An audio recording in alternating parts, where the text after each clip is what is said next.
Hi guys, ഇന്ന് ഞാൻ ചെയ്യുന്നത് ഒരു ട്രാവൽ വ്ളോഗാണ്. ഞാനും സ്നേഹയും കൂടിയാണ് പോകുന്നത്. ഞങ്ങളുടെ ഫ്രണ്ട് റിഫ്കയുടെ മാരേജിന് പോവുകയാണ്.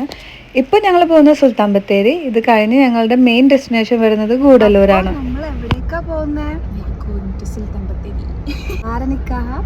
റിഫ്കേൻ്റെ. പക്ഷേ സുൽത്താൻ ബത്തേരിയിൽ നിന്ന് നമ്മൾ ഇവിടെ പോകും ഗൂഡല്ലൂരാണ് റിഫ്കേൻ്റെ നിക്കാഹ്. അങ്ങനെ ഞങ്ങൾ മോർണിംഗ് 5:30 സുൽത്താൻ ബത്തേരി എത്തി. ജെംസിയുടെ വീട്ടിലേക്കാണ് പോയത്. അവിടെ നിന്ന് ഞങ്ങൾ ഫ്രഷ് ആയി. ഇതാണ് എൻ്റെ ഔട്ട്ഫിറ്റ്. ഇത് സ്നേഹയുടെ ഔട്ട്ഫിറ്റാണ് വരുന്നത്. പിന്നെ ഫ്രണ്ട്സ് എല്ലാവരും വന്നായിരുന്നു. ജെംസി കാർ എടുത്തു. ജെംസിൻ്റെ കാറിലാണ് ഞങ്ങളെല്ലാവരും കൂടെ ഗൂഡല്ലൂർ പോയത്. പോകുന്ന വഴിക്ക് ഞാൻ കുറേ വീഡിയോസൊക്കെ എടുത്തു. നല്ല സ്ഥലങ്ങളൊക്കെ കാണാനുള്ളത്.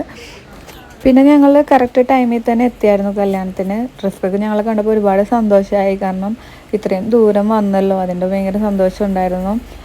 പിന്നെ ഗ്രൂമും വന്നു. ഗ്രൂം ഞങ്ങളുടെ കൂട്ടത്തിലെ ഫ്രണ്ട് തന്നെയാണ്. പിന്നെ അവർ കുറച്ച് ചടങ്ങുകളും കാര്യങ്ങളൊക്കെ ആയിരുന്നു. അപ്പോൾ അവരുടെ കൂടെ ഫോട്ടോസും പിന്നെ ഫ്രണ്ട്സ് എല്ലാവരും കൂടെ സെൽഫിയും ഒക്കെ എടുത്ത് ഞങ്ങൾ കുറച്ച് പ്രോഗ്രാംസൊക്കെ കണ്ട് പിന്നെ അവിടെ നിന്ന് റിട്ടേൺ ആയി.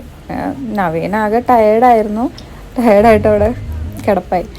പിന്നെ ഞങ്ങൾ റിട്ടേൺ വരുമ്പോൾ 3 സ്റ്റേറ്റ് കവർ ചെയ്തിട്ടുണ്ട്: കർണാടക, തമിഴ്നാട്, പിന്നെ കേരളം. അതിൻ്റെ എല്ലാം ഫോറസ്റ്റ് വഴിയാണ് നമ്മൾ വരുന്നത്.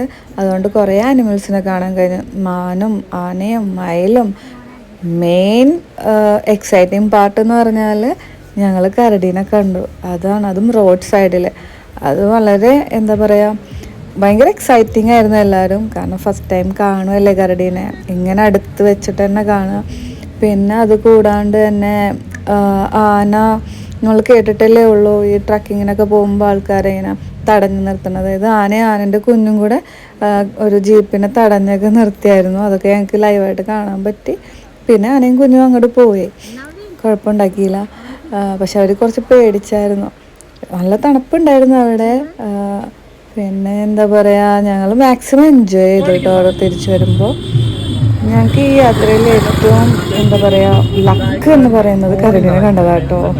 അത് ശരിക്കും ഭയങ്കര ലക്കായിരുന്നു.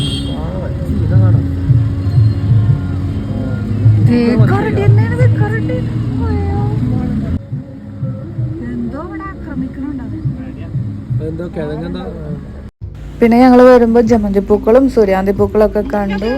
ഇതൊക്കെ എനിക്ക് ഫസ്റ്റ് ടൈം ആയതുകൊണ്ടാണ് ഞാനിത് എക്സൈറ്റഡ് ആയിട്ട് പറയുന്നത്. നല്ല ഭംഗിയായിരുന്നു. അപ്പോൾ ഇന്നത്തെ വീഡിയോ ഇത്രയേ ഉള്ളൂ. നമുക്കിനി നെക്സ്റ്റ് വീഡിയോയിൽ കാണാം. സബ്സ്ക്രൈബ് ചെയ്യാൻ മറക്കരുതേ. Okay, by.